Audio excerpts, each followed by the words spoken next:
할렐루야. 주 안에서 평안한 8월 되시기를 축원합니다. 지난 한 주 잘 지내셨습니까? 뉴욕 날씨가 참 이상합니다. 그렇게 세차게 비가 쏟아지더니 오늘은 또 언제 그랬냐는 듯 아주 화창합니다. 비 피해를 입은 성도들도 계신데요, 잘 복구되기를 바라고요. 날씨만큼이나 변덕스러운 세상에 우리가 살고 있습니다. 한 찬송가의 가사처럼 세상 풍조는 나날이 변하여도 나는 내 믿음 지키리니, 여러분의 고백이 되시기를 축원합니다. 우리가 살아가는 이 현대 사회는 갈등이 극심합니다. 친구 아니면 적이죠. 극명하게 선을 긋고 대립합니다. 작년 말에 우리 교회에서 집회하셨던 차준희 교수님이 소개하신 내용인데, 혹시 예수신경이라는 말을 기억하시나요? 네, 벌써 다 잊으셨군요. 예수신경 기억 안 나세요? 예수님이 신경 써서 하신 말씀, 농담도 다 잊어버리셨군요. 알겠습니다. 하나님과 이웃 사랑, 이것을 한 신약학자가 예수신경이라고 그랬잖아요. 기억나시죠? 네, 한번 같이 읽어보겠습니다. 시작. 예수께서 이르시되 내 마음을 다하고 목숨을 다하고 뜻을 다하여 주 너의 하나님을 사랑하라 하셨으니 이것이 크고 첫째 되는 계명이요 둘째도 그와 같으니 내 이웃을 내 자신같이 사랑하라 하셨으니. 네, 우리는 하나님을 사랑하고 이웃을 사랑하라고 배웠습니다. 이것이 예수님이 신경 써서 하신 말씀입니다. 여러분은 이것을 얼마나 실천하면서 사십니까? 특별히 하나님 존중하고 이웃 존중하자고 그랬는데 얼마나 주변 사람들을 사랑하는 일에 실천하시나요?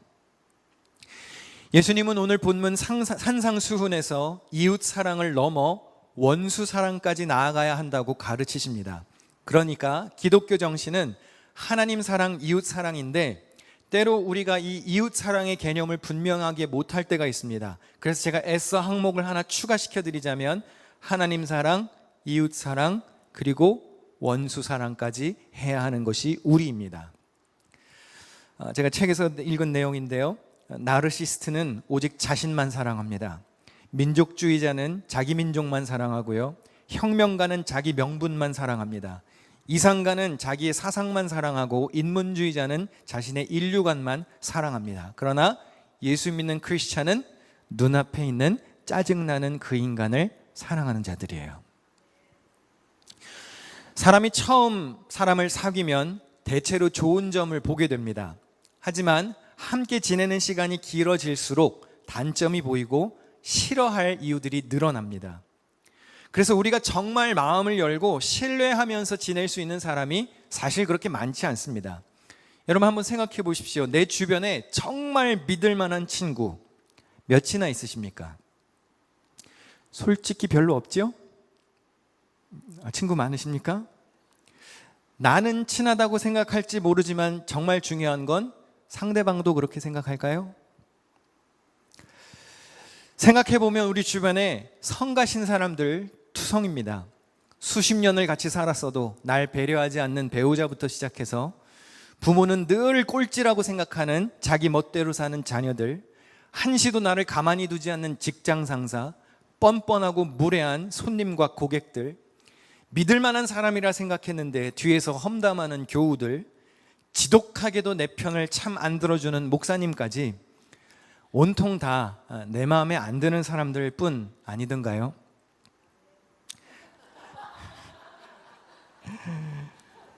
어찌 보면 우리가 사람을 너무 가까이 하려는 것도 욕심인지 모릅니다. 사랑은 무례하지 않다고 했고 성내지 않는다고 했는데 이렇게 하려면 사실 적당한 거리를 유지하는 것도 사랑하는 좋은 수월한 방법입니다. 너무 막역한 사이는요, 그만큼 존중이 사라지기가 쉽습니다. 그리고 그만큼 틀어질 위험도 큽니다. 아무리 친한 사람도 너무 허물없이 지내는 것이나 너무 오랫동안 같이 시간을 보내는 것도 사실 그렇게 좋지 않습니다. 여러분 전화통화 너무 길게 하지 마십시오. 귀 아픕니다. 몇 시간 통화하고 만나서 또 얘기하고 또 카톡으로 얘기하고 아무리 수다를 떨고 떨어도 끝이 없죠. 무슨 얘기하느라 그렇습니까? 간증하나요? 사람 칭찬하나요? 속회 모임도 기도하느라 불이 붙었다면 길게 하시는 건 좋지만 적당한 시간이 됐으면 집에 가야 됩니다. 성령이 주시는 뜨거운 은혜와 간증이 넘친다면 가끔씩 오래 하는 건 오케이지만 속회 모임도 너무 길면 힘들어요. 그리고 늘 그런 것은 아닌데 기도도 너무 길게 하는 건 피하는 게 좋습니다. 물론 우리가 살다가 보면 간절하게 기도해야 할 때가 있습니다. 그런데 그 기도가 하나님이 들으실 만한, 하나님이 기뻐하실 만한 기도인지는 생각해 봐야 됩니다. 성경에 보면 구하여도 받지 못하는 것은 정욕으로 쓰려고 잘못 구하기 때문이라 그랬는데요, 잘못된 기도를 너무 길게 하고 있다면 그 기도는 줄여야 됩니다. 그런데 안타깝게도 우리는 말이 많아질수록 은혜 받은 간증, 칭찬, 격려, 감사가 늘어나기보다는 불평, 원망, 험담, 투정, 탄식, 이런 부정적인 말이 지배하는 경우가 더 많습니다. 여러분, 존중이 담긴 말을 하시기를 바랍니다. 사랑과 은혜가 담긴 말을 해야 합니다. 근데 그러려면 적당한 안전거리가 도움이 된다는 말이에요. 상대하기 어렵고 나를 힘들게 하는 사람과 거리를 두는 것이 때로는 분명 도움이 됩니다. 그런데 그렇다 그래서 서로 사랑하라는 예수님의 명령에 우리가 소극적이어도 된다는 뜻은 아닙니다. 우리 주님이 말씀하신 사랑의 대상은 무척이나 파격적이라는 사실을 기억해야 하는데요, 오늘 본문 43절과 44절, 또 내 이웃을 사랑하고 내 원수를 미워하라 하였다는 것을 너희가 들었으나 나는 너희에게 이르노니 너희 원수를 사랑하며 너희를 박해하는 자를 위하여 기도하라고 예수님이 말씀하십니다. 구약 성경에 보면 원수 갚지 말라는 말 있습니다. 이웃을 사랑하라는 율법 있습니다. 그런데 구약에 원수를 미워하라는 율법은 없습니다. 원수를 사랑하는 명령도 없습니다. 이건 예수님이 하신 말씀인데요, 근데 사람들이 뭐라고 생각했느냐면 원수를 미워해야 한다고 생각했습니다. 이것은 하나님께서 이방인들과 섞이지 말라고 자주 언급하신 명령을 유대인들이 과하게 해석한 결론입니다. 우리 민족을 사랑해야 하고 다른 타 민족들에게는 가까이 하지 않는 것이 좋다고 하나님이 자주 말씀하셨기 때문에 그럼 원수는 미워해야 하는 것이로구나 자연스럽게 생각했습니다. 그것이 그들의 당연한 전통이었습니다. 그리고 더 나아가서 원수를 미워하는 것이 하나님의 말씀에 충성하는 것이라 생각했습니다. 그래서 신약 성경에 보면 어떻죠? 유대인들을 억누르는 정치 세력을 미워합니다. 민족을 못살게 구는 세리를 증오하죠. 예수님을 메시아로 영접한 자들을 그토록 미워하고 혐오하는 것입니다. 그러니 오늘 본문이 말하는 원수는 내 개인의 원수를 뜻하기도 하지만 유대인들에게 있어서는 민족적 원수를 의미합니다. 하지만 예수님은 이 모든 기준을 무너뜨리고 사랑의 개념과 사랑의 범위를 다시 설정하십니다. 원수도 사랑의 대상에서 예외될 수 없음을 말씀하십니다. 사실 원수와 사랑은 전혀 어울리지 않는 개념입니다. 그런데 예수님은 원수를 사랑하라 하셨고 이 율법의 수준을 한층 더 업그레이드 시켜 놓으셨습니다. 오늘 본문에 보면 원수에 해당하는 헬라어 단어가 적개심이 있다라는 뜻입니다. 사랑은 우리가 잘 아는 아가페라는 단어를 썼습니다. 이 아가페는요, 좁게 해석하면 사람들에 대한 호감을 뜻합니다. 그리고 넓게 해석하면 하나님이 독생자를 주신 것과 같은 희생적인 사랑을 의미합니다. 예수님은 미워할 만한 대상을, 원수를, 적개심이 있는 사람을 사랑으로 품어야 한다고 가르치셨습니다. 이것은 단순한 애틋한 감정을 가지라는 뜻이 아닙니다.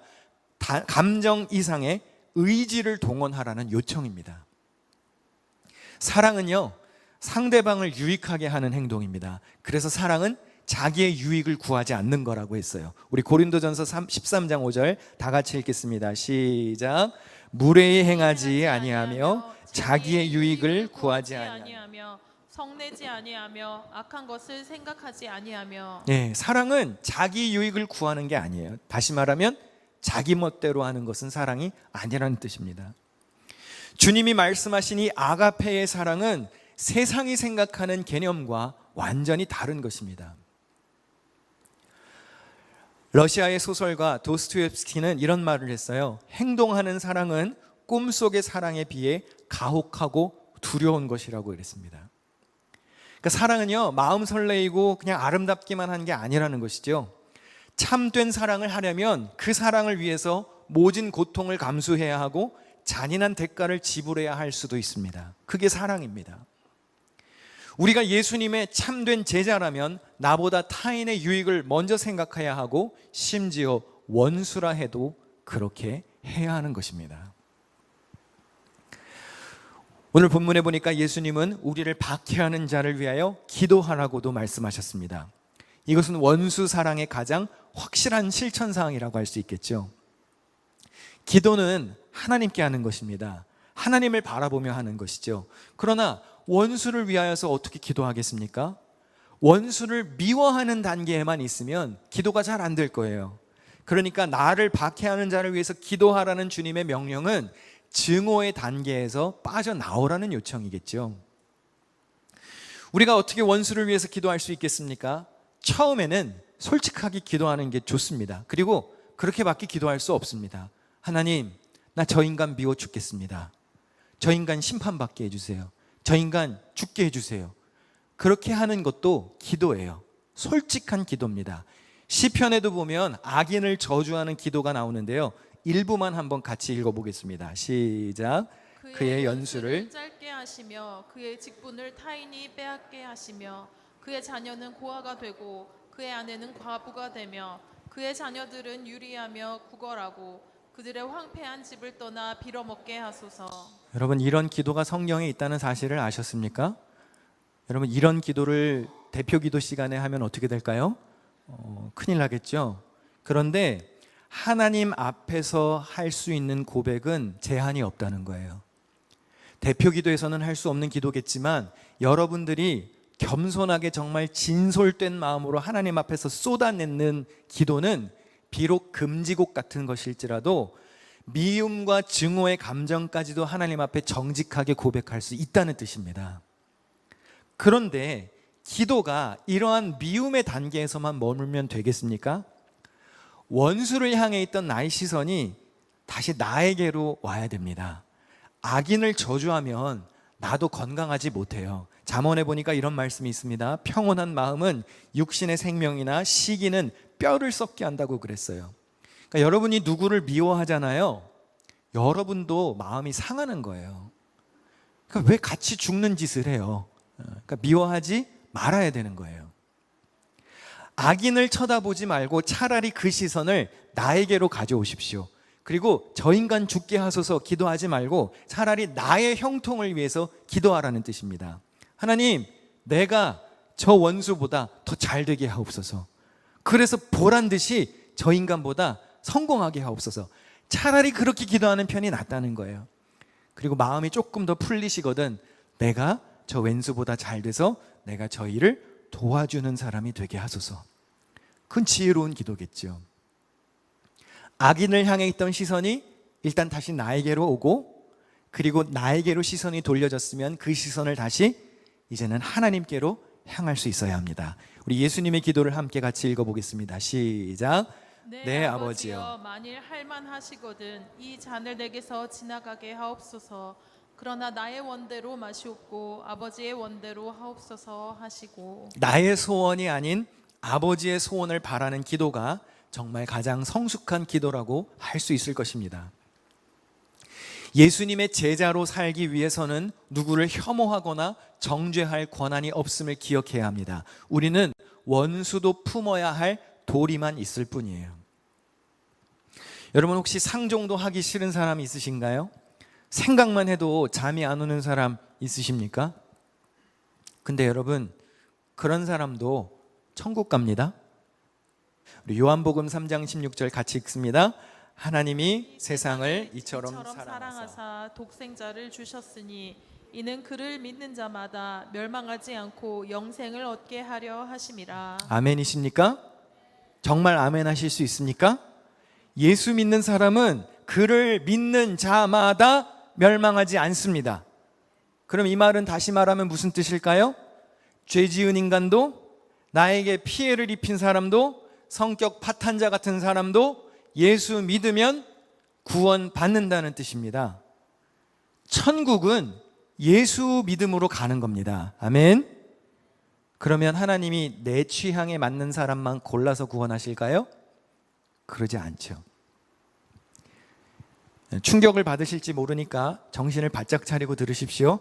여러분, 내 마음에 안 드는 사람도 천국 갑니다. 할렐루야. 내가 싫어하는 그 인간도 천국 갑니다. 천국 가면 분명히 놀랄 일이 있습니다. 왜냐하면 구원의 주권이 우리에게 있지 않기 때문이에요.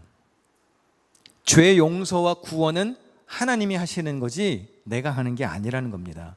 그런데 때로 우리는 도대체 무슨 자격으로 나와 안 맞는 사람, 나에게 피해를 입힌 사람, 내가 싫어하는 사람은 하나님도 미워하시기를 바라며 기도합니다. 가끔은 그런 생각을 목사에게까지 투영시키는 경우도 봅니다.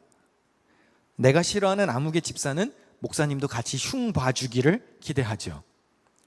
나에게 피해를 입힌 아무개 권사는 절대로 장로시키면 안 된다고 건의를 하기도 합니다. 우리 목사님은 내 말을 잘 들어줘야 되고, 내 전화만 잘 받으셔야 하고, 내가 해드린 음식만 잘 좋아하고 드셔야 하고, 내 편 들어주기를 기대합니다. 그런데 여러분, 이걸 어쩌죠? 저는 뉴욕 기둥교회 담임 목사로 어느 한쪽 편에만 기울어져 있을 수가 없습니다.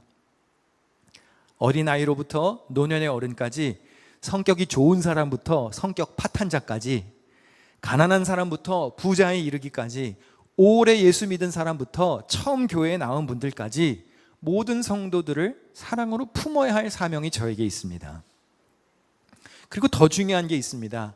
여러분이 그렇게 미워하는 그 사람도 예수 믿어서 천국 가면 나중에 같이 살아야 되는데요. 그 이가 가는 천국은 여러분 안 가시렵니까?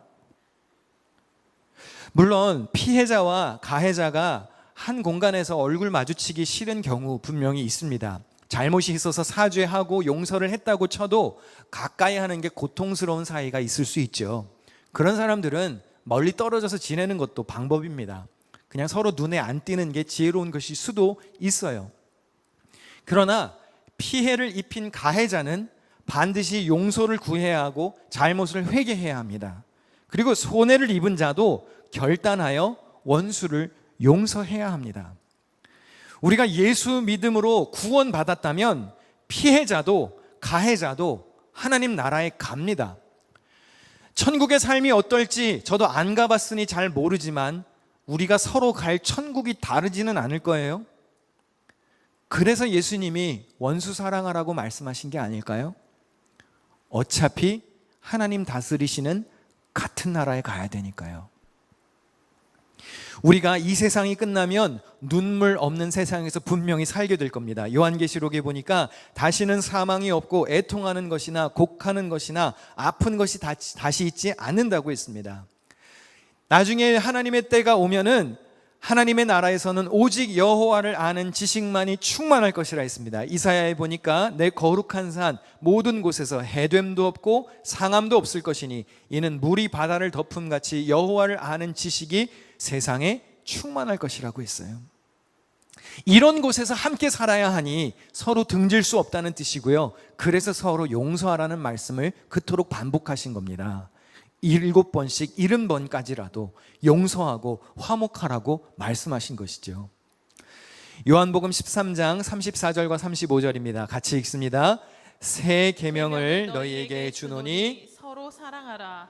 내가 너희를 사랑한 것 같이 너희도 서로 사랑하라.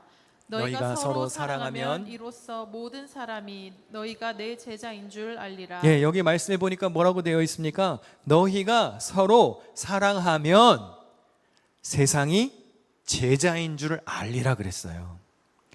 예수님께서 신경 써서 하신 말씀, 하나님 사랑, 이웃 사랑을 잘 지켜야 세상에 있는 사람들이 여러분들을 주님의 제자로 인정한다는 뜻이에요.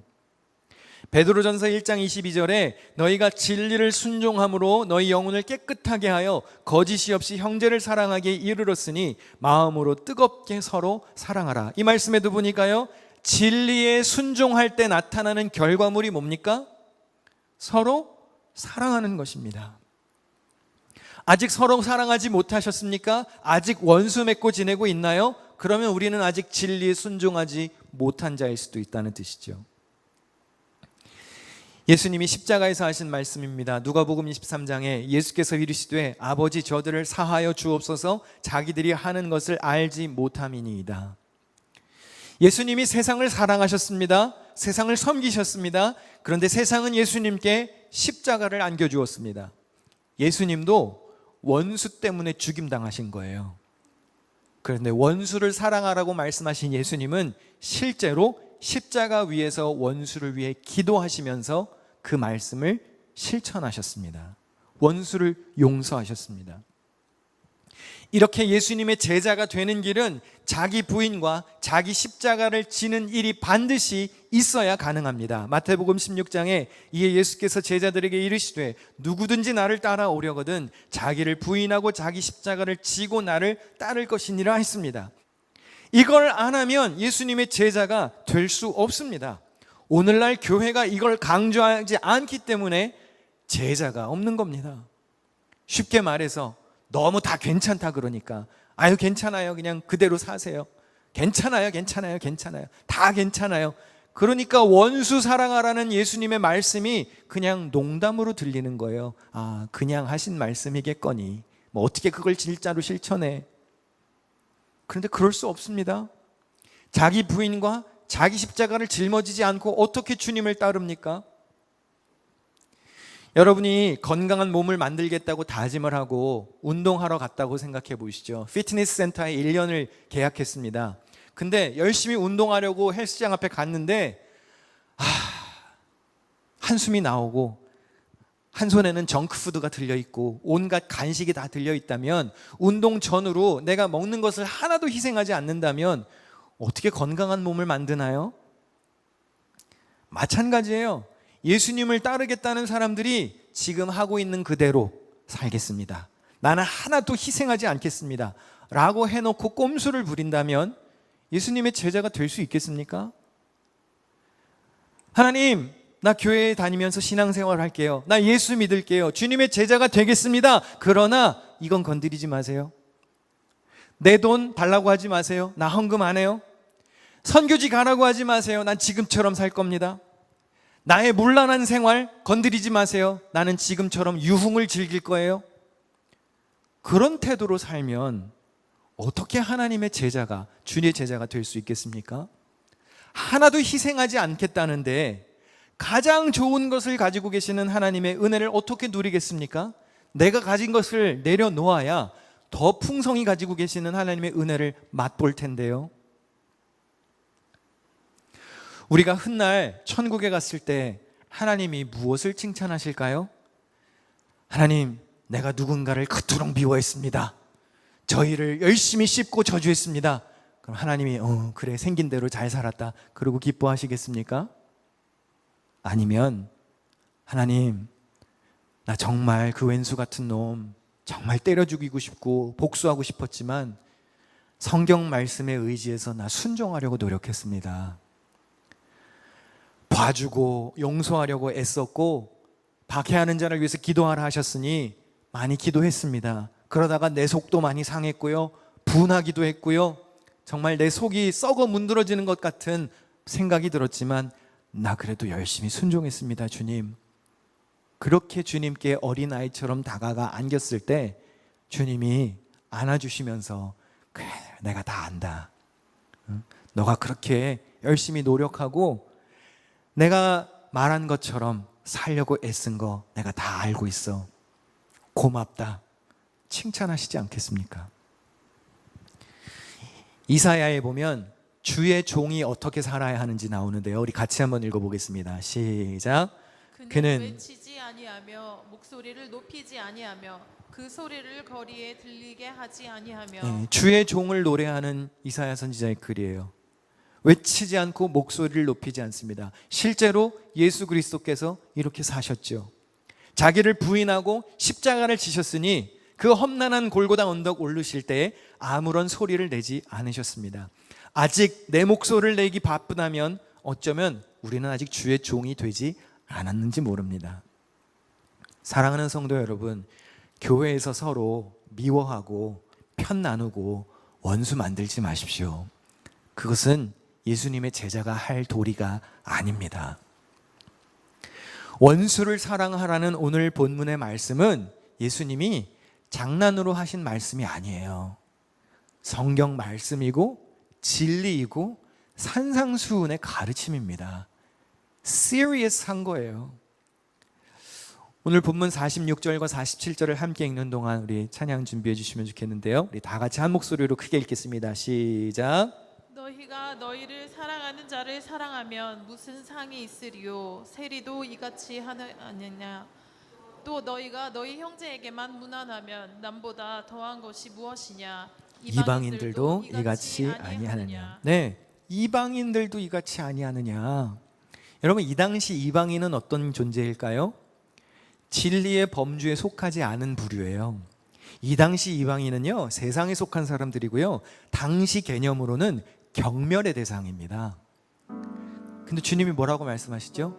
야, 너희들 주변에 있는 사람들만 사랑하면 그 이방인들도 하는 거 아니냐? 그 경멸의 대상이 되는 저 이방인들도 하는 거를 그거 했다고 칭찬받기를 기대하지 말라는 거예요.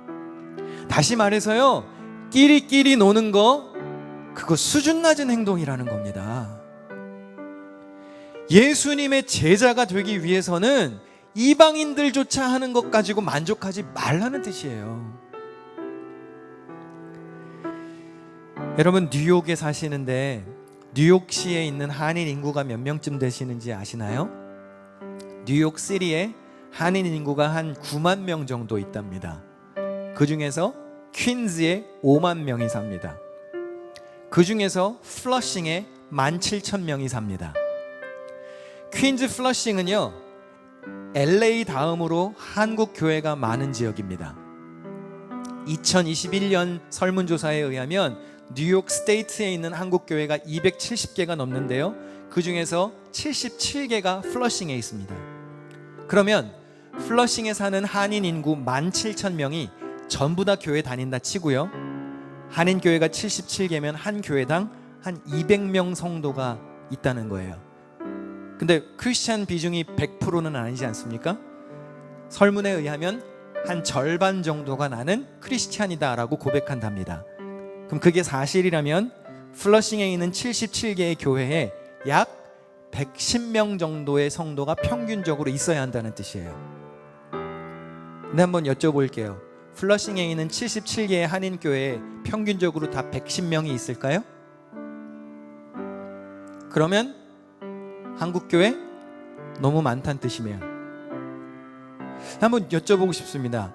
정말 이렇게 교회가 많아진 것이 초대교회 시절처럼 복음이 없는 지역에 예수를 전하기 위해서 교회가 많아졌을까요? 아니면 한 교회에서 신앙생활하다가 이 사람 꼴배기 싫어가지고 에이 나가자, 교회 하나 또 세워. 여기서 한동안 또 즐겁게 신앙생활하다가 에이 등 돌려, 가서 또 교회 세워. 그러다가 교회가 늘어난 것은 혹시 아닐까요? 원수를 사랑해서 복음에 목말라 하는 사람들을 사랑해서 교회가 늘어난 걸까요? 아니면 왼수 꼴배기 싫어서 교회가 늘어나는 걸까요? 하나님이 이 현상을 보시고 위에서 흐뭇해 하실까요? 아니면 안타까워 하실까요? 마음에 안 맞는 사람 생길 때마다 이리 합 저리 합 철치 하핑을 하신다면 하나님이 안타까워 하실 겁니다. 여러분, 원수를 사랑하지는 못할 망정 같은 교인끼리 미워하지는 말아야 합니다. 서로 사랑하시고 원수도 품을 수 있는 참된 주의 제자로 사시기를 주님의 이름으로 축원합니다.